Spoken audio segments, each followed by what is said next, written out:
Kumusta? Maligayang pagdating sa isa na namang refleksyon. Isulat sa mga komento kung saan ka nanonood at kung kamakailan ka lang nag-subscribe sa channel o kung matagal ka na rito. Kung hindi ka pa nag-subscribe, samantalahin ang pagkakataon na gawin ito ngayon. Tahimik ang simula, hindi dahil walang tinig, kundi dahil ang langit ay nakamasid. Sa pagitan ng liwanag at anino, may kwento na hindi nagsisimula sa lupa, kundi sa katahimikan ng kaluwalhatian. Isang panahon na ang kaayusan ay buo, ang kalooban ng Diyos ay malinaw, at ang pagkakaisa ay hindi kailanman kinuwestiyon. Ngunit may isang pag-iisip na gumalaw. Hindi ito biglaan, hindi ito marahas, ito ay banayad. Tahimik, unti-unti. Dito nagsisimula ang dakilang tunggalian, hindi bilang digmaan ng lakas, kundi bilang digmaan ng prinsipyo. Si Lucifer ay hindi nilikha bilang kaaway. Siya ay nilikha sa liwanag, sa karangalan, sa mapagtitiwala. Ang kanyang posisyon ay malapit sa trono, ngunit ang kanyang puso ay nagsimulang lumayo, hindi sa kilos, sa hangarin. Ang kasalanan ay hindi agad nakita, sapagkat ang unang kasalanan ay laging hindi hayag. Sa ganitong lente, isinulat ni Ellen White ang mas malalim na katotohanan, hindi upang aliwin, kundi upang magbabala. Sa gitna ng kanyang mga paglalarawan, binigyang diin niya ang ugat ng lahat ng pagkawasak, ang maling pag-unawa sa karakter ng Diyos. Ellen White ay sumulat sa Ang Pagnanasa ng Mga Panahon. Ang Diyos ay pag-ibig, isang pangungusap, isang walang hanggang pamantayan. Ang rebelde ay hindi tumanggi sa kapangyarihan ng Diyos, tinanggihan niya ang kanyang karakter. At doon, nagbukas ang pinto ng pagdududa. Kung ang Diyos ay hindi lubos na mabuti, kung ang kanyang batas ay hadlang, kung ang kanyang autoridad ay paniniil, kung gayon ang pagsuway ay maaaring magmukhang kalayaan, ito ang binhi na itinanim. At ito rin ang binhi na muling ihahasik sa Eden. Si Adan at Eva ay hindi nilikha sa kadiliman. Sila ay nilikha sa liwanag ng parehong katotohanan. Ngunit ang kasinungalingan ay hindi kailanman dumarating bilang lantad na kasinungalingan. Dumarating ito bilang tanong. Talaga bang sinabi ng Diyos? Ang kasaysayan ay umuulit. Hindi dahil ito'y nakalimutan, kundi dahil ito'y binaliwala. Siya ay nakita. Siya ay nagsulat. At ang mundo ay nagpatuloy na parang walang babala. At ang langit ay patuloy na nananahimik. May katahimikan bago ang pagkilos. At may pag-iisip bago ang paghihimagsik. Hindi agad bumagsak ang liwanag. Ito ay dahan-dahang nilamon ng sariling pagtingin sa sarili. Ang unang lamat sa sansinukob ay hindi ingay. Ito ay isang ideya na hindi kinontra. Isang damdaming hindi isinuko. Sa kalangitan, ang kaayusan ay umiiral sa pag-ibig at tiwala. Ngunit ang tiwala, kapag hinaluan ng paghahambing, ay nagiging lason. Doon nagsimulang humiwalay ang landas ni Lucifer, hindi palayo sa Diyos sa panlabas, kundi palayo sa kanyang diwa. Hindi niya tinanggihan ang liwanag. Hinangad niyang angkinin ito, hindi niya winasak ang batas. Inisip niyang lampasan ito. Sa ganitong liwanag isinulat ni Ellen White ang pinakapayak, ngunit pinakamatinding pahayag tungkol sa pinagmulan ng kasamaan. Hindi niya ito binalot sa hiwaga. Hindi niya ito pinaganda. Ipinakita niya ito bilang isang salamin. Ellen White ay sumulat sa Ang Dakilang Kontrobersya. Ang kasalanan ay nagmula sa pagkamakasarili, isang linya, isang hatol. Ang kasalanan ay hindi nagsimula sa pagsuway, kundi sa sarili. Sa pagtingin sa sarili bilang sentro, sa pagnanais na angkinin ang karapat-dapat lamang sa Diyos. Ang pag-ibig, kapag humiwalay sa pagpapakumbaba, ay nagiging ambisyon. At ang ambisyon, kapag hindi napigil, ay nagiging paghihimagsik. Ito ang prinsipyong hindi nakita ng marami. Ito rin ang prinsipyong muling lilitaw sa Eden. Ang langit ay hindi agad tumugon ng parusa. May pagtitimpi, may panahon ng liwanag, may paanyaya sa pagbabalik. Sapagkat ang pamahalaan ng Diyos ay hindi pinananatili ng puwersa, kundi ng katotohanan. Ngunit ang kasinungalingan, kapag paulit-ulit na pinaniwalaan, ay nagiging sariling katotohanan ng tumatanggap nito. Si Lucifer ay nagsimulang magsalita, hindi laban sa Diyos sa hayagan, kundi laban sa kanyang mga layunin, hindi laban sa batas, kundi laban sa pangangailangan nito. Ang tanong ay unti-unting naging pag-aalinlangan, at ang pag-aalinlangan ay naging paninindigan. Hindi ito simpleng kwento ng isang anghel. Ito ay salaysay ng prinsipyong patuloy na gumagalaw sa kasaysayan ng tao. Kapag ang sarili ang iniluklok, ang Diyos ay kailangang ibaba. Kapag ang sarili ang sinamba, ang katotohanan ay kailangang baguhin. Ito ang landas na tinahak, at ito rin ang landas na ihahain sa tao. Hindi pa bumabagsak ang mundo, ngunit ang binhi ay naitanim na, at ang langit ay patuloy na nagmamasid. May hardin, may katiwasayan, may utos na malinaw. Ang Eden ay hindi lamang tahanan, ito ay patotoo. Isang buhay na pahayag na ang pamamahala ng Diyos ay nakaugat sa ang kabutihan. Ang bawat puno ay paanyaya, ang bawat hinga ay katiyakan, ang bawat araw ay tiwala. Ngunit sa gitna ng kasaganaan may hangganan, hindi bilang pagbabawal ng pag-ibig, kundi bilang tanda ng ugnayan. Ang utos ay simple, ang pagsuway ay hindi. Hindi pumasok si Lucifer sa Eden bilang hayagang kaaway. Dumating siya bilang tinig na marunong, bilang tanong na tila makatwiran. Ang estratehiya ay hindi nagbago mula sa langit hanggang lupa. Hindi niya sinabing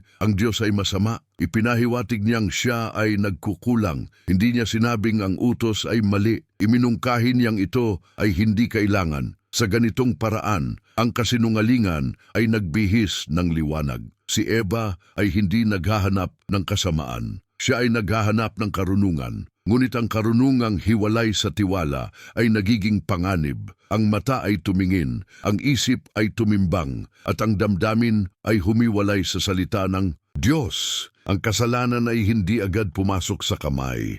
Pumasok muna ito sa pag-iisip. Si Adan ay hindi nadaya tulad ni Eva. Siya ay pumili. At sa pagpiling iyon, ang buong sangkatauhan ay nahila sa bunga ng isang desisyon. Sa gitna ng salaysay na ito, muling bumabalik ang sentrong katotohanan na binigyang diin ni Ellen White. Hindi lamang kung ano ang ginawa ng tao, kundi kung ano ang pinaniwalaan niya tungkol sa Diyos. Ellen White ay sumulat sa Ang Pagnanasa ng Mga Panahon. Ang Diyos ay pag-ibig. Ang pahayag na ito ang batayan ng lahat. Kapag ito ay nalimutan, ang utos ay nagmumukhang pabigat. Kapag ito ay binaluktot, ang pagsuway ay nagmumukhang makatarungan. Ang bunga ay kinain. Ngunit mas mabigat ang kinain na kasinungalingan.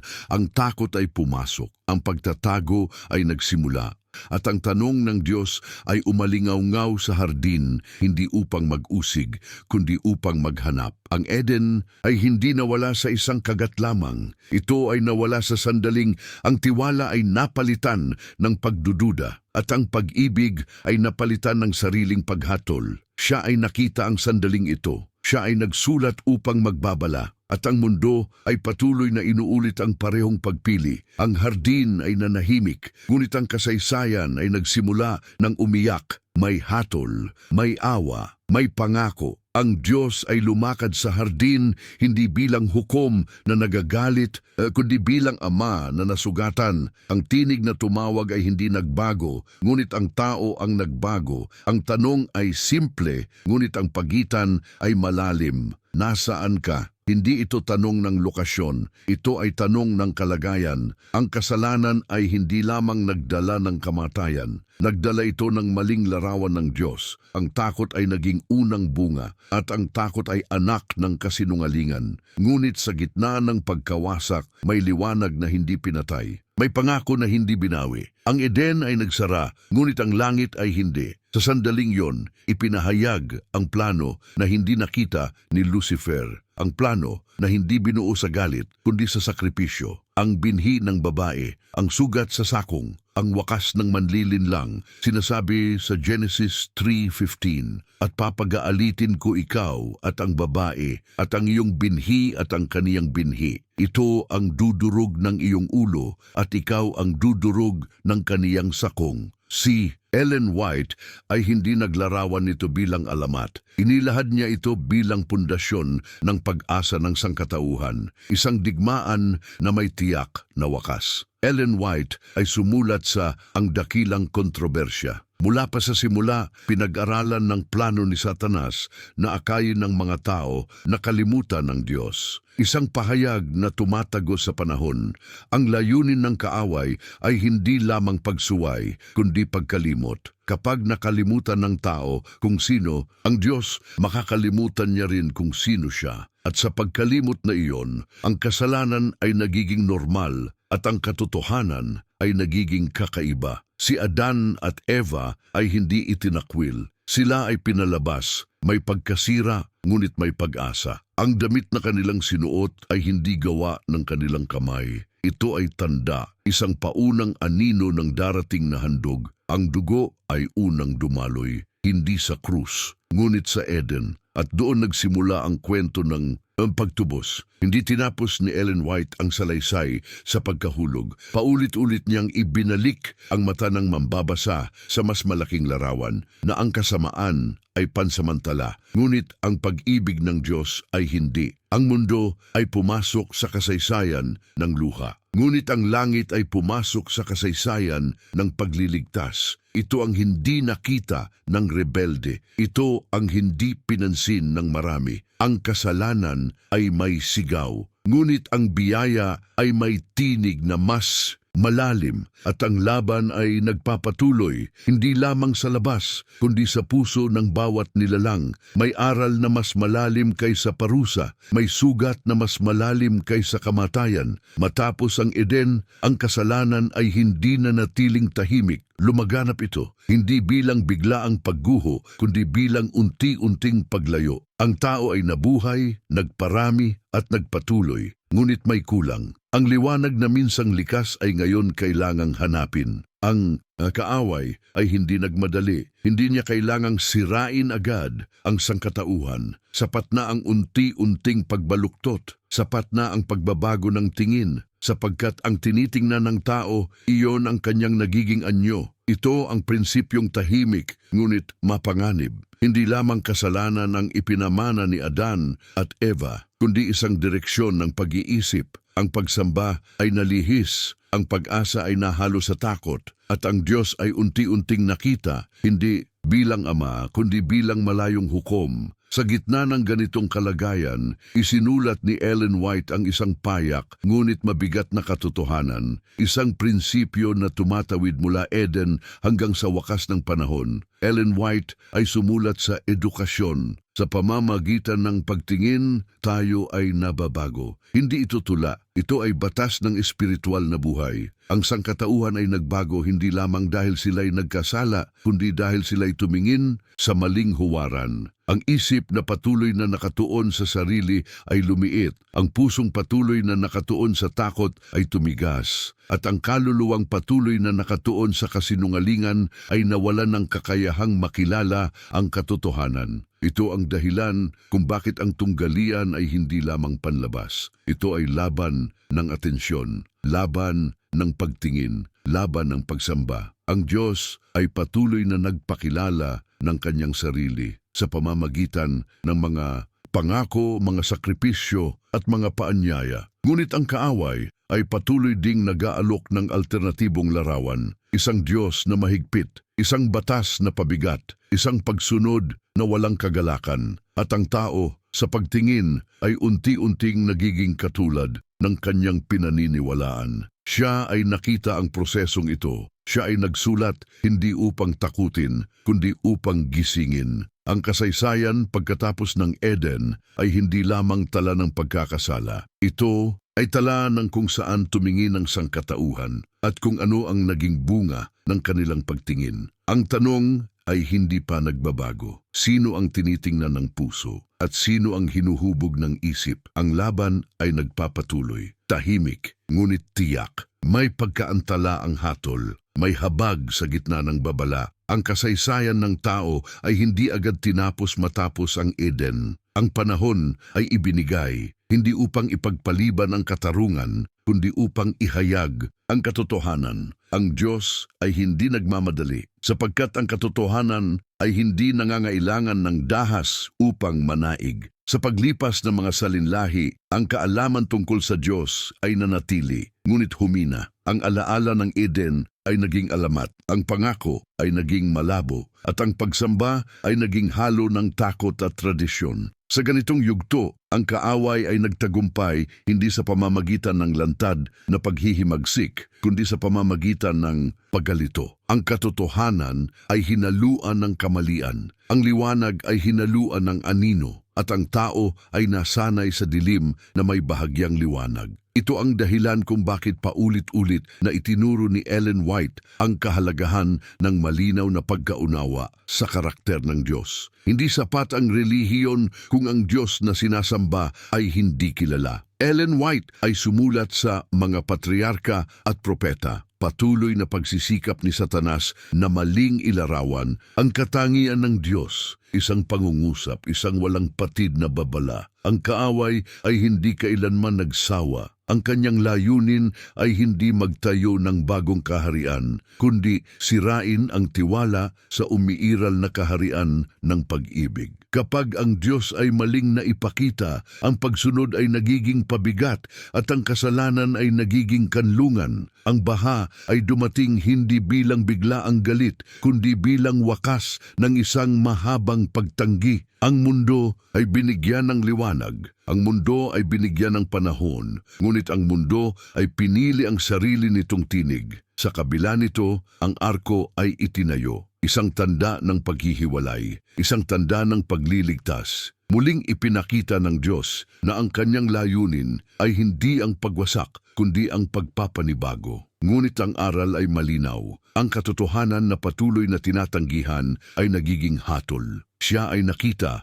ang pag-uulit ng padron. Siya ay nagsulat upang ang wakas ay maunawaan ang simula. Ang kwento ng Lucifer, nina Adan at Eva at ng unang mundo ay hindi magkakahiwalay. Ito ay iisang salaysay ng tiwala, kung paano ito nawala at kung paano ito muling iniaalok. At ang tanong ay nananatili. Kapag ang Diyos ay mali ang pagkaunawa, saan dadalhin ang pagsamba? May liwanag na patuloy na sumusunod sa tao, kahit siya'y tumalikod. Sa gitna ng pagkaligaw ng sangkatauhan, hindi tumigil ang Diyos sa pagpapakilala ng kanyang sarili. Ang kasaysayan ay hindi iniwan sa dilim. May mga tinig na itinindig, may mga paalala na inukit sa panahon, at may pangako na paulit-ulit na ibinulong sa mga pusong handang makinig. Ang laban ay hindi lamang kung sino ang susundin, kundi kung sino ang paniniwalaan, sapagkat ang pinaniniwalaan tungkol sa Diyos ang humuhubog sa landas ng buhay. Ang kaaway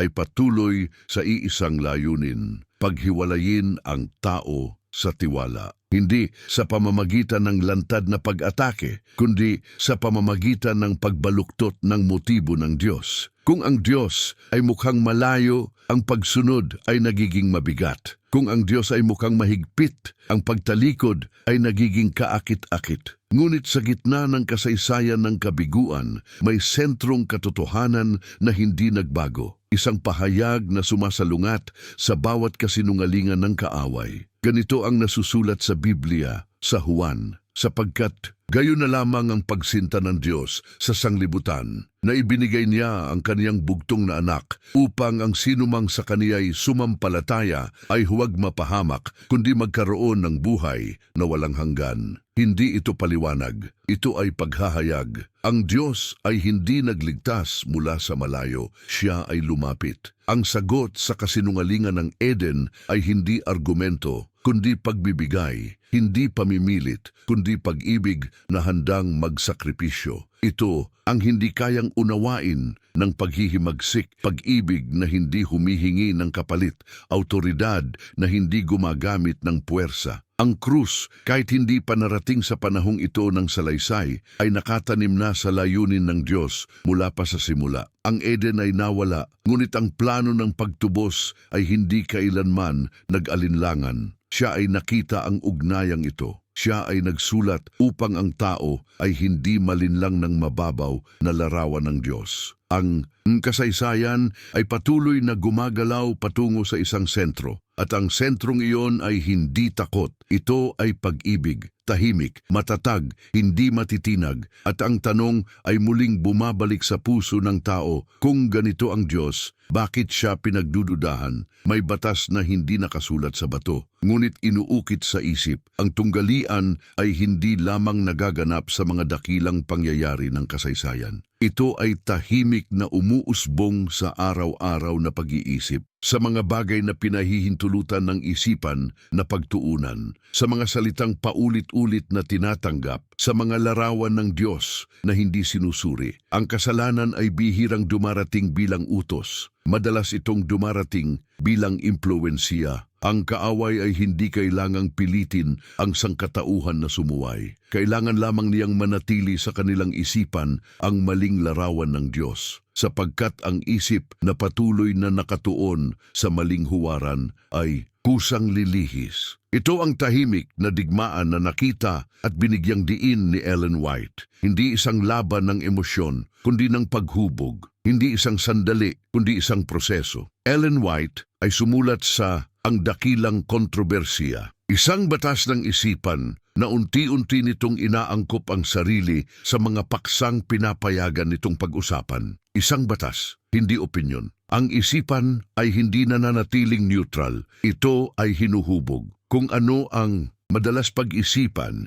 iyon ang nagiging pamantayan. Kung ano ang madalas pakinggan, iyon ang nagiging tinig ng konsensya. At kung ano ang madalas paniwalaan tungkol sa Diyos, iyon ang nagiging saligan ng pagsamba. Dito nagiging malinaw kung bakit ang kaaway ay walang sawang inuulit ang parehong kasinungalingan. Isang Diyos na mahigpit, isang batas na malamig, isang pagsunod na walang galak. Hindi ito bagong mga ideya, ngunit sa pag-uulit, nagiging pamilyar, at ang pamilyar ay nagiging katanggap-tanggap. Ang tao ay hindi biglang tumatalikod, siya ay dahan-dahang inaakay palayo. Sa kabilang panig, ang Diyos ay patuloy ding nagsasalita, ngunit ang kanyang tinig ay hindi sumisigaw. Ito ay banayad, mapagtiis, paulit-ulit na nagaanyaya sa isip na tumingin muli, hindi sa takot kundi sa katotohanan. Ito ang dahilan kung bakit ang salaysay ni na Lucifer, Adan at Eva ay hindi lamang kwento ng nakaraan. Ito ay salamin ng kasalukuyan, sapagkat ang parehong batas ng isipan ay patuloy na gumagana. Kung saan nananahan ang pag-iisip, doon patutungo ang buhay. Siya ay nakita ang batas na ito sa pagkilos. Siya ay nagsulat upang ang tao ay hindi maging bulag sa sariling pagbabago. Ang laban ay nagpapatuloy, hindi sa ingay, kundi sa pahintulot.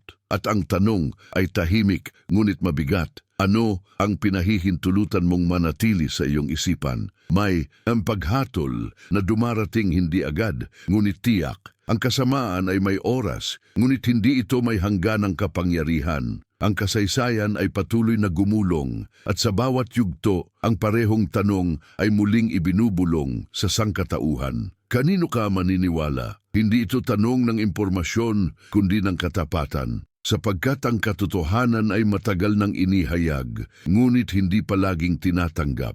Ang kaaway ay umaasa sa pagkaantala. Sa pag-aakalang ang kawalan ng agarang hatol ay tanda ng kawalan ng pananagutan, ngunit ang pagkaantala ng Diyos ay hindi pagkalimot. Ito ay awa. Si Ellen White ay malinaw sa puntong ito. Ang katahimikan ng langit ay hindi pagsang-ayon sa kasamaan, kundi pagbibigay ng panahon upang ang karakter ay mahayag. Ellen White ay sumulat sa mga patotoo para sa simbahan. Hindi pinipilit ng Diyos ang kalooban ng kanyang mga nilalang. Isang pangungusap na naglalantad ng kaibahan ng dalawang pamamahala. Ang kaaway ay namumuno sa pamamagitan ng panlilinlang. Ang Diyos ay namumuno sa pamamagitan ng paggalang sa kalayaan. Ito ang dahilan kung bakit ang tunggalian ay tumatagal. Hindi dahil ang Diyos ay mahina, kundi dahil ang kanyang pamahalaan ay nakabatay sa pag-ibig. At ang pag-ibig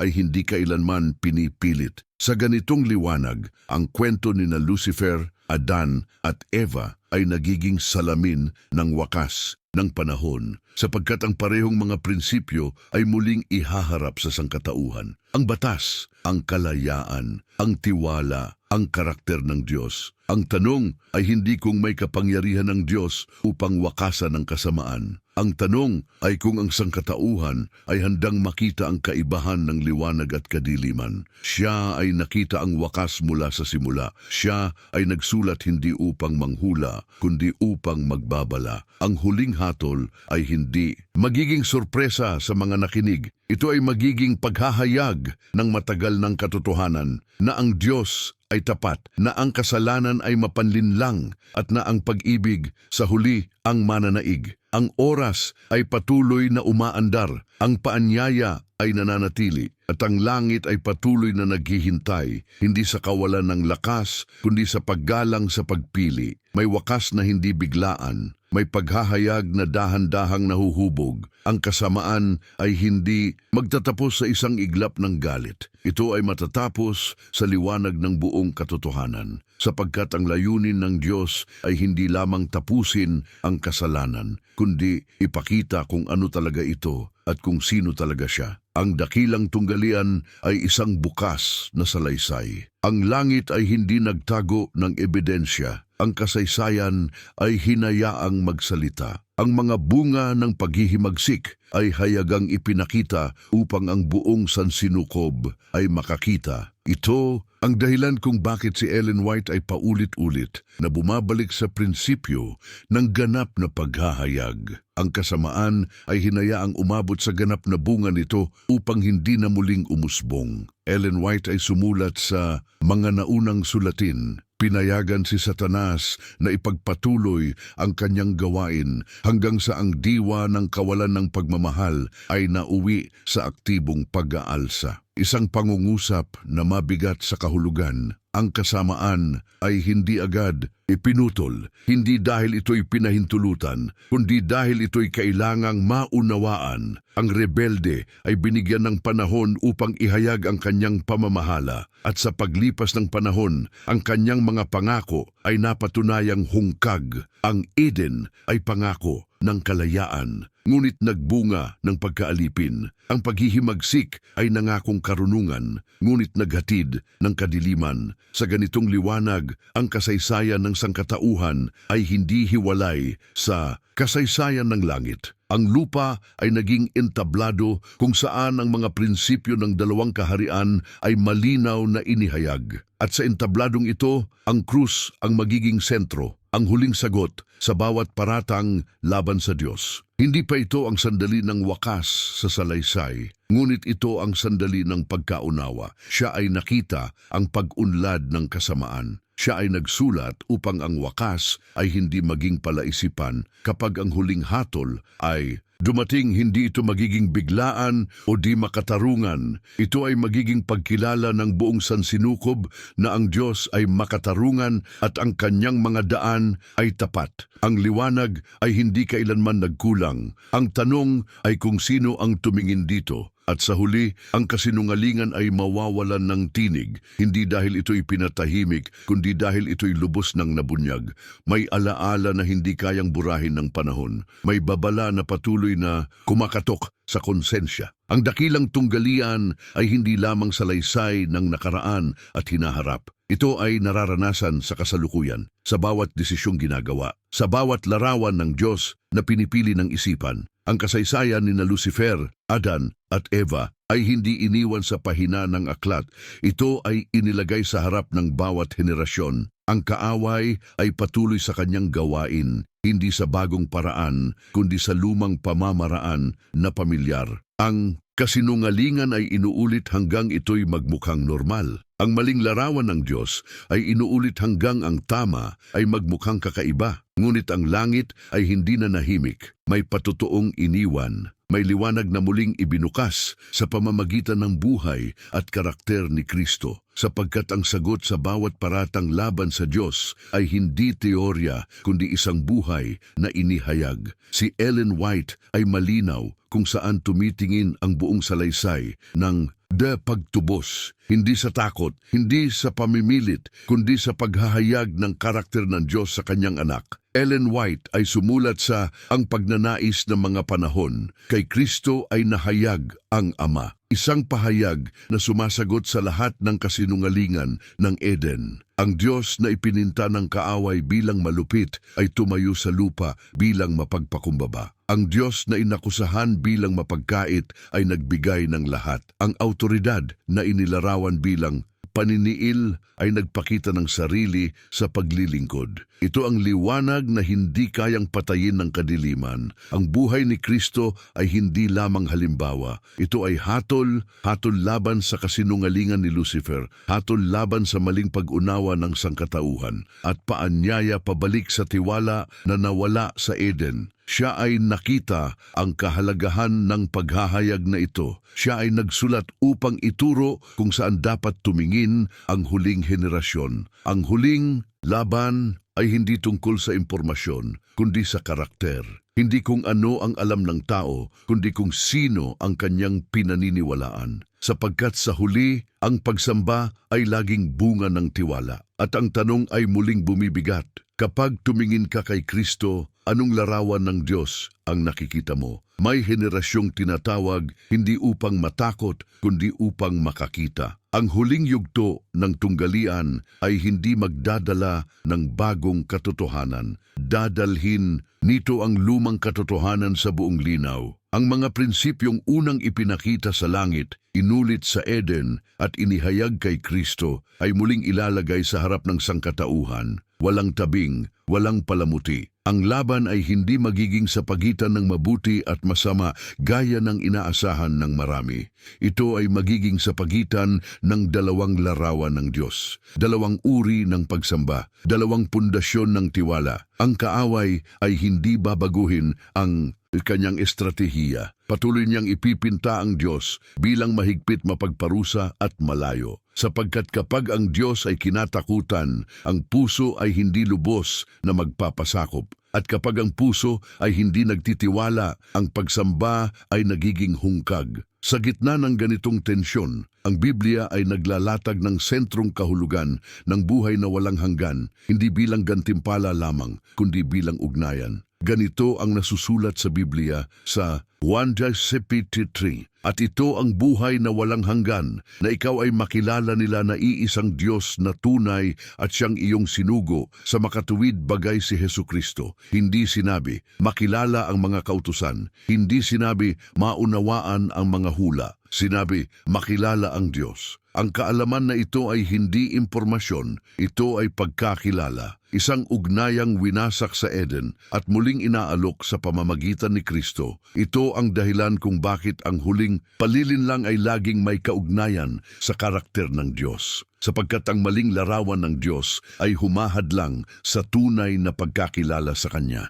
Si Ellen White ay buong linaw sa espiritong ito. Ang huling krisis ay hindi lalabanan ng talino lamang, kundi ng tiwala na hinubog sa katotohanan. Ang Diyos ay naghahanap ng mga pusong hindi lamang sumusunod, kundi nakakakilala. Siya ay nakita ang panganib ng panlabas na relihiyon na walang tunay na ugnayan. Siya ay nagsulat upang ang huling henerasyon ay hindi malinlang ng anyo na walang buhay. Ang huling panawagan ay hindi matakot ka. Ito ay kilalanin mo siya. Sapagkat kapag ang Diyos ay tunay na nakilala, ang pagsamba ay nagiging tugon ng pag-ibig at ang pagsunod ay nagiging bunga ng tiwala. At dito nagtatagpo ang lahat ng kwento, mula langit hanggang Eden, hanggang krus, hanggang sa puso ng tao ngayon. May babalang hindi ipinahayag upang takutin, kundi upang gisingin. Ang huling panlilinlang ay hindi darating na may anyong hayag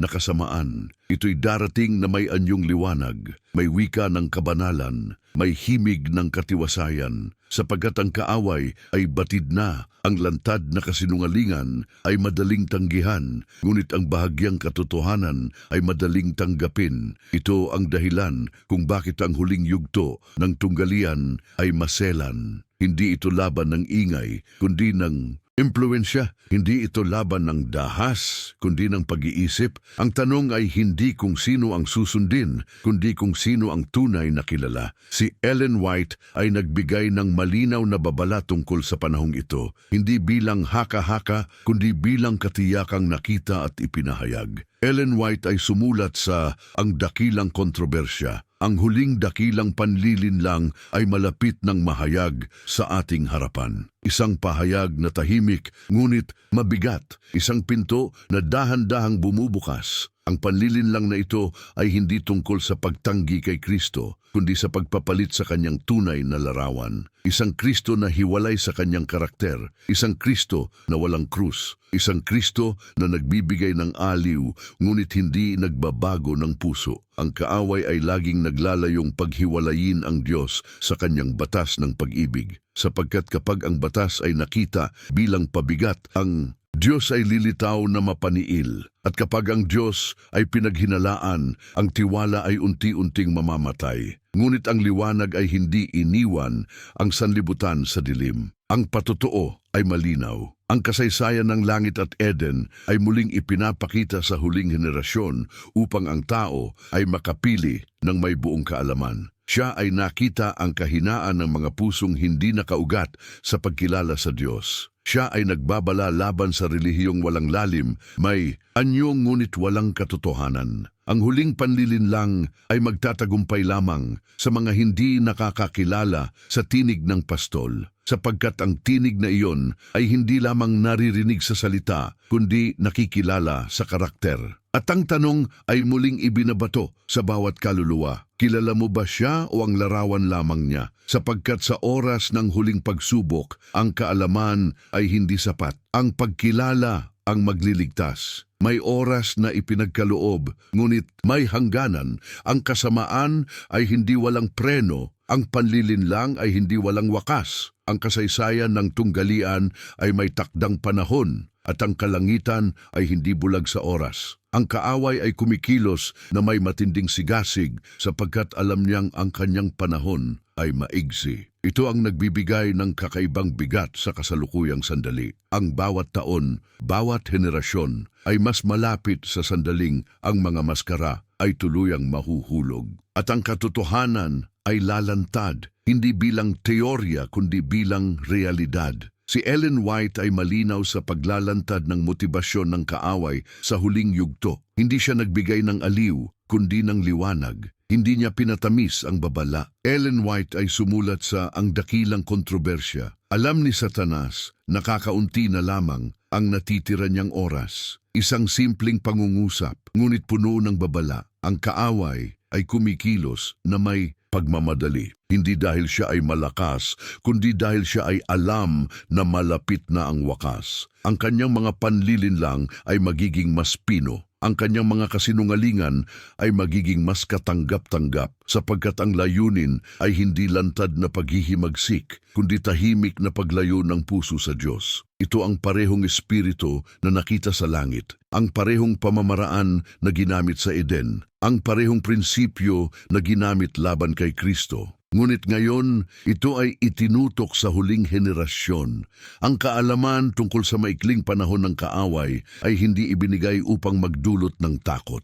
Ito ay ibinigay upang magdulot ng pagkaalerto, sapagkat ang hindi nagbabantay ay madaling malinlang at ang hindi nakakakilala sa Diyos ay madaling magduda sa Kanya. Siya ay nakita kung paano ang kasinungalingan ay lalong lalalim habang papalapit ang wakas. Siya ay nagbabala upang ang bayan ng Diyos ay hindi matulog sa maling kapanatagan. Ang tanong ay hindi kung kikilos ang kaaway. Ang tanong ay handa ba ang puso? Sapagkat sa huling oras, ang panlilinlang ay hindi sisigaw. Ito ay bumulong at tanging ang mga nakakakilala sa tinig ng katotohanan ang hindi maliligaw. May oras na ipinagkaloob, ngunit ito ay mabilis na lumilipas at ang bawat kaluluwa ay tinatawag hindi upang mangamba, kundi upang magising. May sandaling ang katahimikan ay mas mabigat kaysa sigaw. Habang papalapit ang wakas, ang sanlibutan ay hindi nagiging mas maingay sa espiritu, kundi mas abala. Mas maraming liwanag sa mata, ngunit mas kaunting liwanag sa budhi. Ang huling yugto ay hindi minamarkahan ng kaguluhan lamang, kundi ng pagkamanhid. Ito ang panganib na tahimik na gumagapang sa huling henerasyon. Ang kaaway ay hindi lamang umaasa sa panlilinlang, umaasa siya sa pagkagambala, sapagkat ang pusong abala ay bihirang magtanong at ang pusong hindi nagtatanong ay bihirang magbantay. Ang katahimikan ng kaluluwa ay napapalitan ng ingay ng mundo. Si Ellen White ay malinaw sa paglalarawan ng sandaling ito. Hindi niya itinago ang bigat ng oras. Hindi niya pinalabo ang katotohanan ng nalalapit na wakas. Ellen White ay sumulat sa ang dakilang kontrobersya. Ang malaking kontrobersya sa pagitan ni na Kristo at Satanas ay malapit ng matapos. Isang ipahayag na hindi nangangailangan ng paliwanag. Isang linya na naglalagay ng panahon sa lahat ng bagay. Ang tunggalian ay hindi patuloy na walang hanggan. May wakas ito. At dahil dito, ang bawat sandali ay nagiging mahalaga. Ang bawat desisyon ay may bigat na lampas sa nakikita. Ang bawat larawan ng Diyos na tinatanggap ng isipan ay nagiging bahagi ng panig na pinipili. Ang katahimikan ng huling panahon ay mapanlinlang. Hindi ito kapayapaan. Ito ay antok. At ang antok ay mas mapanganib kaysa lantad na pagtutol, sapagkat ang natutulog ay hindi lumalaban, at ang hindi lumalaban ay madaling bihagin. Siya ay nakita ang panganib ng pagkaantok na espiritual. Siya ay nagbabala laban sa pag-aakalang may oras pa. Ang langit ay tumatawag hindi sa pamamagitan ng sigaw, kundi sa pamamagitan ng katotohanang paulit-ulit na inilalahad. Ang tanong ay hindi kung sapat ang babala, kundi kung handang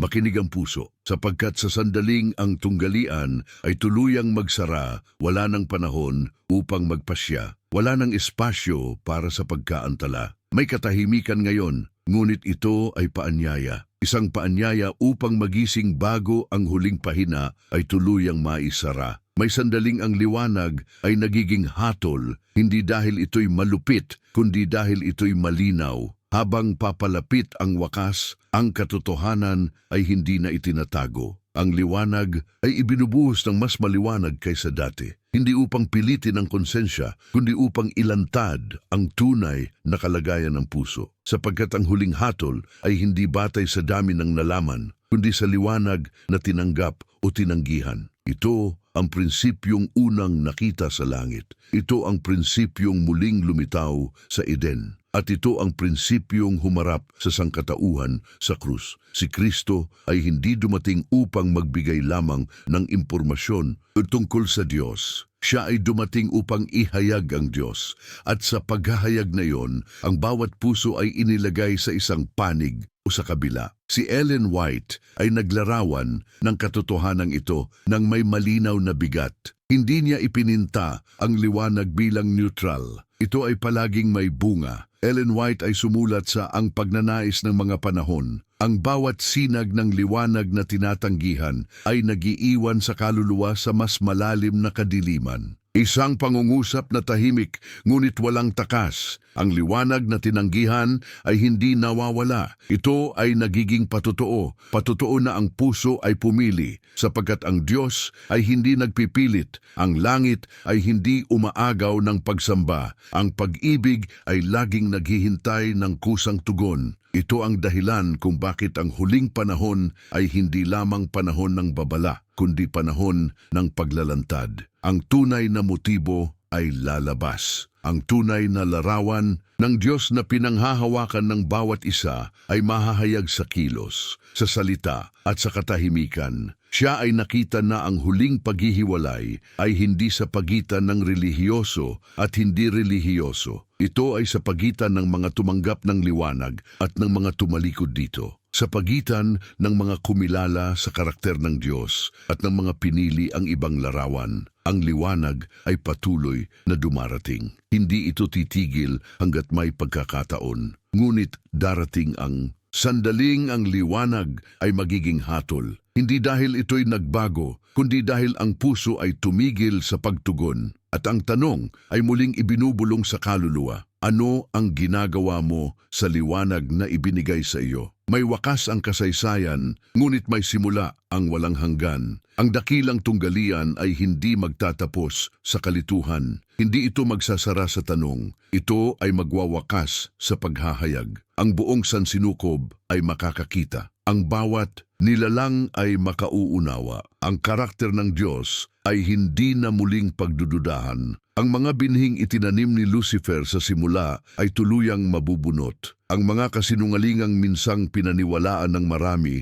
ay mawawalan ng lakas, sapagkat ang katotohanan kapag lubos na nakita ay hindi na maitatago. Ito ang tanawing ipinakita sa mga isinulat ni Ellen White, hindi bilang haka-haka kundi bilang katiyakan ng katarungan ng Diyos. Ang wakas ay hindi lamang para sa lupa kundi para sa buong sansinukob. Ellen White ay sumulat sa ang dakilang kontrobersiya. Ang buong sansinukob ay magiging mga saksi sa kalikasan at mga bunga ng kasalanan. Isang pahayag na bumabalot sa lahat ng panahon. Isang hatol na hindi nagmumula sa galit, kundi sa katotohanan. Ang kasalanan ay hindi hahatulan dahil ito'y ipinagbawal, kundi dahil ito'y nakita sa buong bunga nito. Ang paghihimagsik ay hindi mabubuwag sa pamamagitan ng lakas, kundi sa pamamagitan ng ganap na paghahayag ng kung ano ang tunay nitong dinadala. Ito ang dahilan kung bakit pinahintulutan ng kasaysayan na umusad. Ito ang dahilan kung bakit ang Diyos ay nagtiis, hindi upang ipagsapalaran ang sanlibutan, kundi upang iligtas ang sansinukob mula sa pag-uulit ng trahedya. Siya ay nakita na ang huling hatol ay hindi magiging tanong kung sino ang mas makapangyarihan, kundi kung sino ang nagsabi ng totoo. At sa liwanag na iyon, ang bawat bibig ay mapapatahimik. Ang katotohanan ay hindi na ipagtatanggol. Ito ay makikita. Ang pag-ibig ng Diyos ay hindi na ipapaliwanag. Ito ay mauunawaan. At ang alaala ni na Adan at Eva, ang pagbagsak ni Lucifer at ang krus ni Kristo ay magkakaugnay sa iisang aral. Ang kasalanan ay laging nagdadala ng kamatayan, ngunit ang Diyos ay laging nagdadala ng buhay. Ang huling eksena ay hindi ng kadiliman, kundi ng liwanag na hindi na muling lulubog. May wakas ang babala, ngunit ang paanyaya ay nananatili. Ang huling kabanata ng tunggalian ay hindi isinulat upang magtanim ng takot, kundi upang maglatag ng katotohanan. Ang Diyos ay hindi nagtatago ng kanyang layunin. Hindi niya ikinukubli ang kanyang karakter. Ang lahat ay inilantad upang ang pagpili ay maging malinaw. Ang kasaysayan ni na Lucifer, Adan at Eva ay hindi hiwa-hiwalay na pangyayari. Ito ay iisang salaysay, isang tanong, isang sagot, isang paanyaya na paulit-ulit na iniaalok sa sangkatauhan. Sa simula, ang pagtitiwala ay winasak sa pamamagitan ng kasinungalingan. Sa krus, ang pagtitiwala ay muling inialok sa pamamagitan ng pag-ibig. At sa wakas, ang pagtitiwala ay hahantong sa ganap na kapayapaan. Si Ellen White ay nagtapos ng malaking salaysay na ito hindi sa dilim, kundi sa katiyakan. Hindi sa pangamba, kundi sa pag-asa na may pundasyon. Ellen White ay sumulat sa Ang Dakilang Kontrobersya. Ang paghihirap ay hindi na muling lilitaw sa pangalawang pagkakataon. Isang pangungusap na nagsasara ng lahat ng sugat. Isang pangako na walang kasunod na bitag. Ang kasalanan ay hindi na muling uusbong. Ang paghihimagsik ay hindi na muling lilitaw. Hindi dahil sa takot, kundi dahil ang lahat ay lubos ng nakakita. Ang buong sansinukob ay nakasaksi. Ang buong nilikha ay nakaunawa. Ang Diyos ay hindi na kailangang ipagtanggol. Ang kanyang pamahalaan ay hindi na muling pagdududahan. Ang mga aral mula sa Eden ay naging alaala. Ang krus ay naging patotoo at ang wakas ay naging katiyakan na ang pag-ibig ang nanalo. Hindi sa pamamagitan ng puwersa kundi sa pamamagitan ng katotohanan. Siya ay nakita ang wakas na ito at ang mundo ay matagal nang binigyan ng babala. Ang huling tanong ay hindi itinatanong sa hinaharap. Ito ay itinatanong ngayon sa bawat puso, sa bawat konsensya, hindi ano ang mangyayari, kundi kanino ka nagtitiwala. sapagkat sa dulo ng lahat ng bagay, ang kaligtasan ay laging bumabalik sa iisang katotohanan, ang Diyos ay mabuti at siya ay mapagkakatiwalaan.